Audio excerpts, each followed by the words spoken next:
Thank you, Wayne. I'm Al McFarlane. Welcome to Conversations with Al McFarlane. Broadcasting from the Minneapolis Urban League, it's the Glover Sudduth Center for Neighborhood and Economic Development in North Minneapolis at Plymouth and Penn. We're glad to be here. This is a wonderful facility. It's a great place. We call it the heart, the hub of public policy in North Minneapolis. And of course, as Northsiders, we believe that North Minneapolis is the hub and the heart of public policy in Twin Cities, in Minneapolis in particular. We're glad to be here. We invite you to join us here. Next week, we won't be here, and the following week, we will not be here. We'll be doing shows that have been pre-recorded, but following that, we invite you to be part of our audience here at the Minneapolis Urban League. The mission is to create a space, to create a time, a place where we can engage each other in what we call robust conversation. Our desire, our mission, our goal is to talk about what we feel, what we think, what we think matters to us and to the world, to explain our point of view and to project that point of view to ourselves and to the rest of the world. The radio, the internet, the newspaper, these are all wonderful technologies at our disposal. We want to demonstrate our capacity to use technology to advance our people, our point of view, and to advance the idea of the great experiment called the American democracy. Well, today's program will be no exception. I'm pleased to have the mayor, the Honorable R.T. Ryback, mayor of Minneapolis. He's agreed to drop by on short notice because he's concerned that there is possibly misinformation about plans to restructure the Minneapolis Civil Rights Department. I asked him yesterday to come today to give you a briefing on what issues are on the table, what budgetary concerns there are that force the city to look at cost across the board, and what options there are.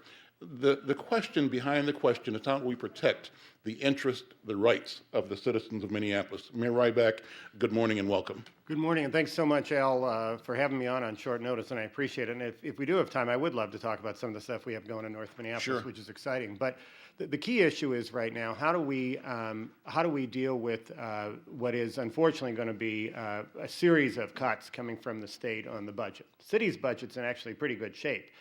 We've gotten that in good shape, but the state's in a financial meltdown. So we're going to have to do some tough things. Every department in the city has to make some choices. Civil Rights Department is among them.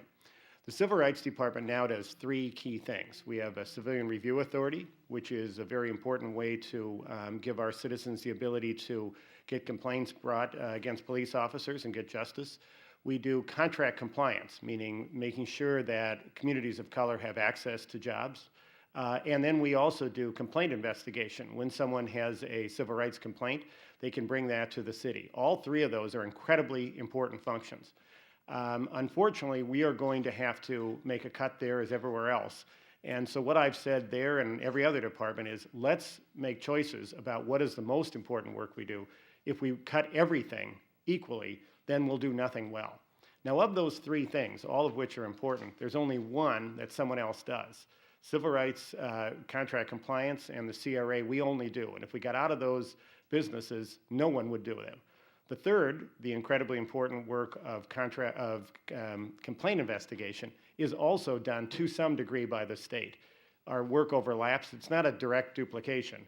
They don't do some things, we do some, but that's the one that someone else is involved with. And since the state's making a massive cut, the state and the governor have offered to take over that part of the city's work. Sounds good. There are problems with that. The state has also made cutbacks in that department, and I'm very concerned about that. And so I've made a proposal that's not for 2009, but 2010. We don't have to decide this for a few months to say, let's explore moving ahead with that state transfer. However, if we can't guarantee that we will have justice for our citizens, we won't do that. If that doesn't work, we're going to have to figure out something else in the Civil Rights Department, as every other department. But I just met with the Civil Rights Commission this morning. We talked about the idea of taking time to get community input, bringing this out over a period of time. There will be questions about it. None of this is work I want to do. I would love to be expanding it, and I think there's much more we can be doing, especially in doing outreach on jobs to communities of color right now with that department. But that's the proposal that I have. The council's going to look at it. The community's going to have a stake in it. We're going to have to make a choice. That's the one I'm proposing, but I'm open to thoughts from people. Let me get some reaction from Reverend Randolph Statton, who's co-chair of the Coalition of Black Churches and the African American Leadership Summit. Reverend Statton and I talked, and others have been talking about the impact. And our concern, my concern, Mayor Ryback, has been that it's easy to take the traditional last hired, first fired approach. Government, employment, social programs, the ones that came on last as a direct result of pressure from the Black community when times are tight, end up being the ones that go first, meaning our communities are further disadvantaged. And I think we share that concern with a lot of the legacy organizations and institutions in our community. But Reverend Statton, what's your take? What are the issues? What are the stakes for Black people in particular and all people with the concern about the possible reduction in size and work and scope of the Minneapolis Civil Rights Department? Al, I appreciate it. I appreciate the mayor also being here and responding in such a short period of time, too. I think it's critical. When we look at the proposals that's being put on the table, what we also feel like, and we look at the combination of what is actually happening, we feel like the city of Minneapolis, the state of Minnesota, is in retreat as far as civil rights is concerned and human rights. And this is the land of Humphrey, the land of Mondale, and we fought long and hard to make sure that civil rights was on the top of the agenda, but we tend to feel like, and all the evidence support, that rather than retreating and rather than watering it down to go to the state, who again have their budget also cut, who again have major backlogs, who again, for example, that for all practical purposes, people have lost confidence and trust in that. When we look at, for example, the city of Minneapolis, we know that we have serious problems right now. The police department, the African American Police Department, have initiated a suit that say discrimination is very real in our city, and they filed a complaint of. We know that we've just dealt with the Justice Department that looked at the city of Minneapolis and said you need to do some things, and so that led to part of the mediation that still we have work to do.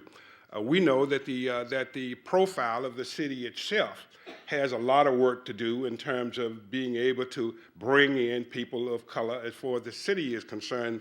We know, for example, that in the contract compliance area, in just last year, we got such comments from the NAACP, Dwayne Reed of the NAACP, who said that the city lack of accountability for civil rights is deeply discerning. The Civil Rights Department doesn't have any teeth. The ordinance is just a placeholder. Another critic, Peter Brown of the Minnesota National Lawyers Association, talked about the need to have critical escalation of the activity as far as that is concerned. Then, of course, when we look at economic development, and this is a time as far as jobs is concerned, we look at the Black community and we know that if we had 7.9% unemployment, we would actually be happy. But we've constantly had 30, 40% unemployment, and we're looking for opportunities. And of course, when we looked at Judge LeJeune Johnson, for example, the report by Dr. Samuel Myers, when we look at that report that was done, an analysis as far as the city of Minneapolis is concerned, it concluded, and these are